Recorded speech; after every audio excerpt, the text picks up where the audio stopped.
You know, when the rich and powerful are doing something crazy like buying gold or doomsday prepping, that we should all pay close attention. Well, that time has come, and we're going to talk about it and how we can protect ourselves. Let's explore.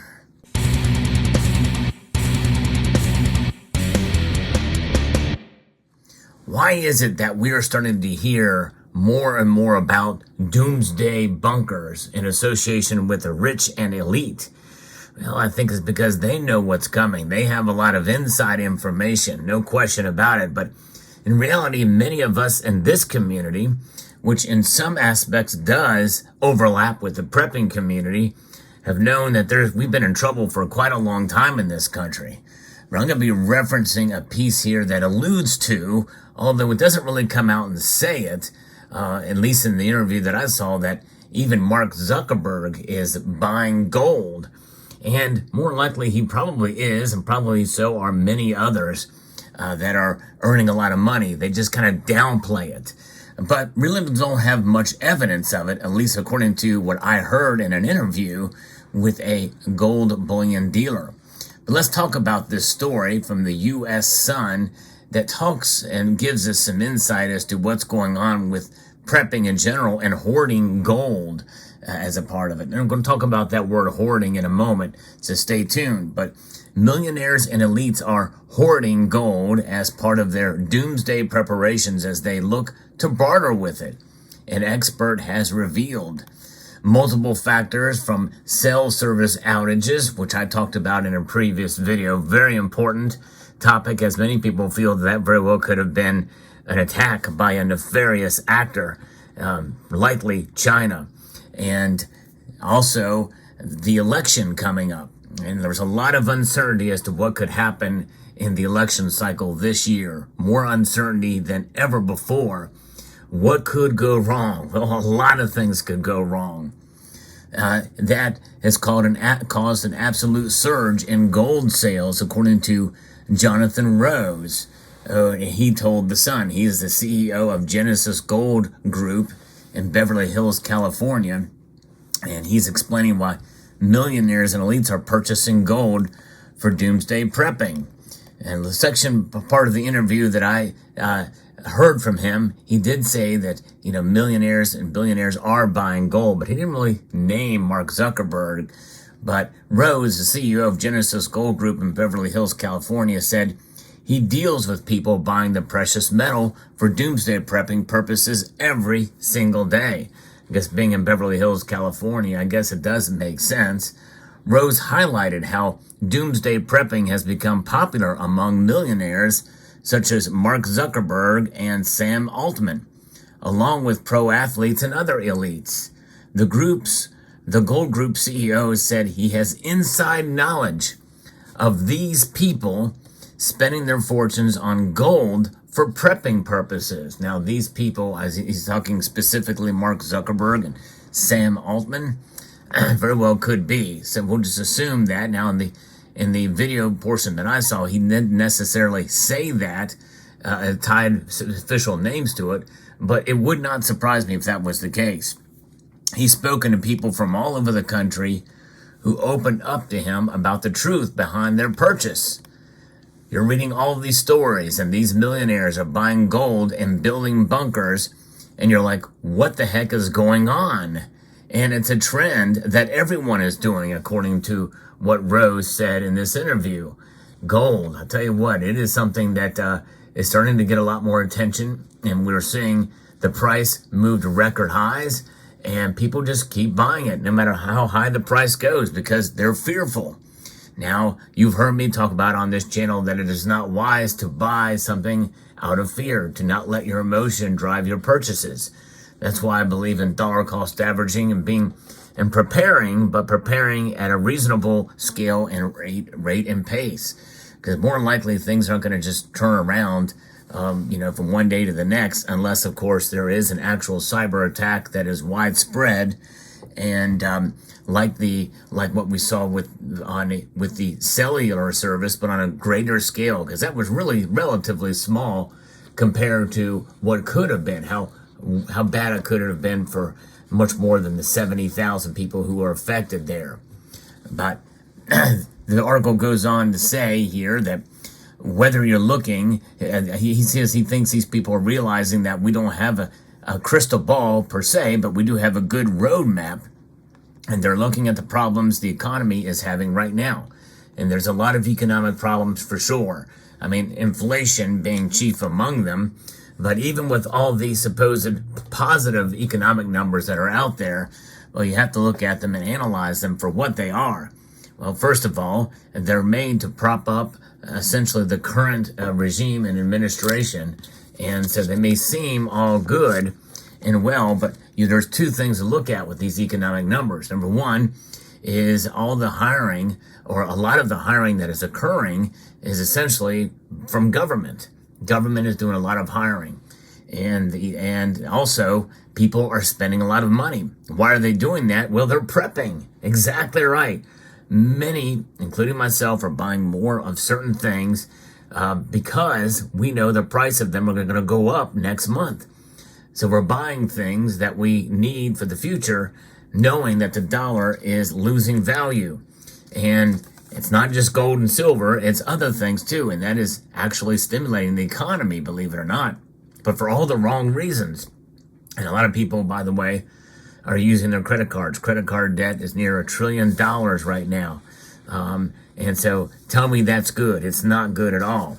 So when you see that kind of thing contributing to a seemingly good GDP, it may sound good on the surface, but in reality, it's not good at all.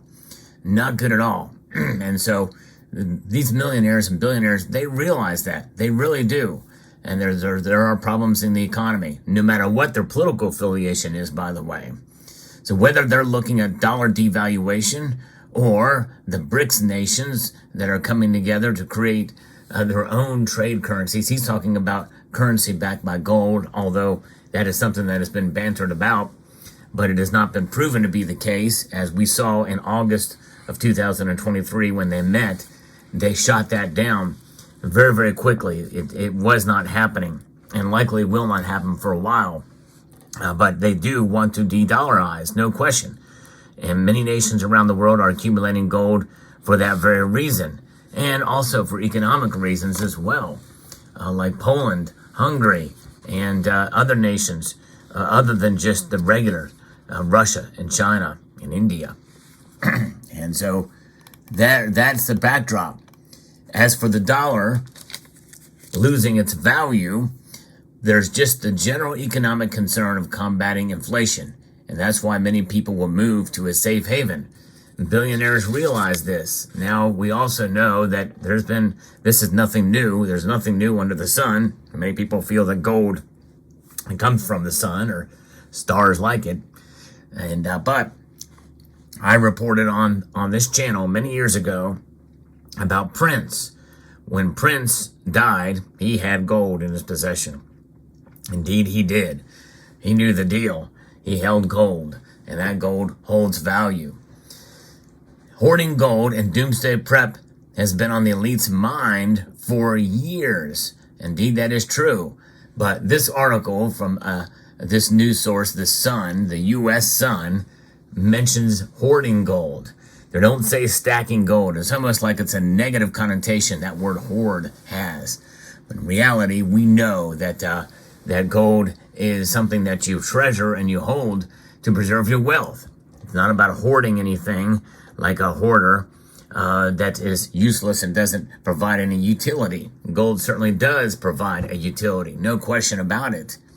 Tech boss Sam Altman told The New Yorker way back in 2016, "I prep for survival. I have guns, gold, potassium iodide, antibiotics, batteries, water, gas masks from the Israeli Defense Force, and a big patch of land in Big Sur I can fly to."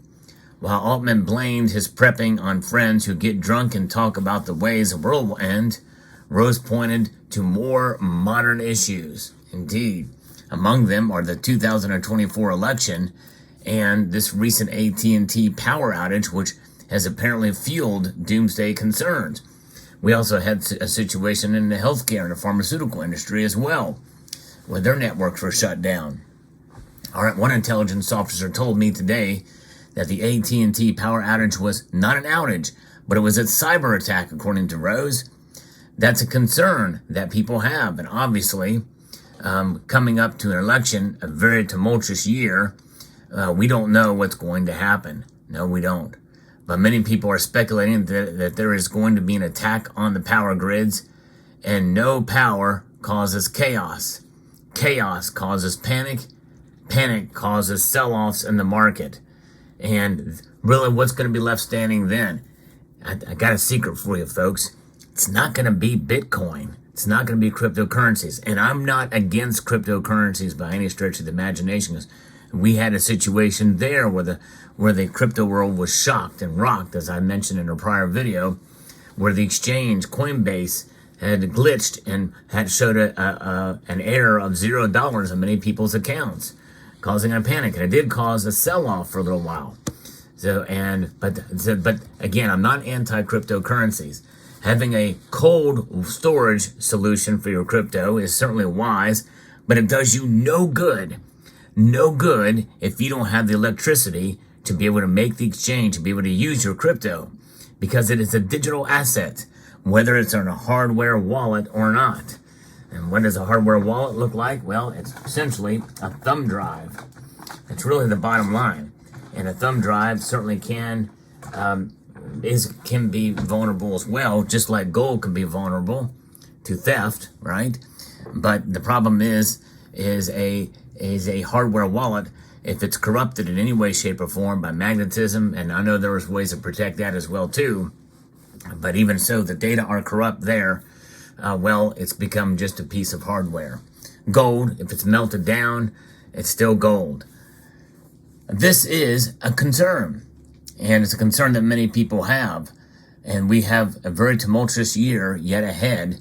We really don't know what's going to happen, and many people are speculating that there's going to be an attack on the power grid, as we've talked about, and people are taking these past stories and looking at what's happening today, and they are coincidences or not, or more than just a coincidence, and they're not taking a chance. And people with billions of dollars are taking it to the next level, and they're prepping, so if something goes bad, we're prepared. And we can do it too on a smaller scale, and we should. No question about it. That's the lesson. If the rich and powerful are doing it, and the banks are doing it, by golly, we should be doing it too. And when I say by golly, I want you to put that down in the comment section below, because this is what it's about, by golly. Yes, indeed. Rose explained how gold can be used for bartering in a doomsday situation if money becomes completely worthless. He said there's been an absolute surge in people buying gold coins for this purpose. Gold coins would be a way to give someone a little piece of fortune for something in return, and also silver as well is very valuable in that circumstance, and I fully agree that we should have silver. One of the most recognizable forms of it is to get the coin of the realm, and in this case it might be a Franklin silver $50. But even this gold coin here can make a substantial purchase if it ever were to come to that. And so some gold bars can be broken down. We know that there are little fractional bullion bars that can be broken down.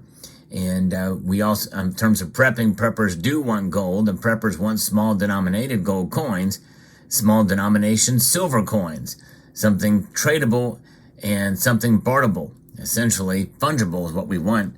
We want divisibility and fungibility in our currency, and that's what gold is. It is a type of currency. In a doomsday situation, the major necessities will be the forefront of people's minds. When it comes to needing specific items or tasks, gold could be seen as a valuable trade. It's going to be food, gas, water, self-preserving life forms or life items that people need. And for wealth, it's going to be gold. So people will say silver will buy you bread and gold will buy you the bakery. That's kind of how people will look at gold in a spendable currency. But of course, as I mentioned in my series, Silver and SHTF, at the very beginning of a doomsday scenario, if it were to come to that, well, people aren't going to be trading gold and silver. They're going to be trading services for services, items for items, a toothbrush for a stick of deodorant, that type of thing. It's going to corn for wheat, cereal, for a hamburger, or what have you, hamburger meat, all different kinds of things. That's what's going to come from the immediate. But as things start to come back together again and we start to see the reformation of some sort of local government, well, that's where gold and silver is really going to play a role. And make no mistake, they will play a role there. So there you have it. Let me know what your thoughts are on this story. Fascinating topic indeed. I'd like to extend a multitude of gratitude to each and every one of you for taking the time to watch, and to encourage you to please rate, share, comment, and subscribe.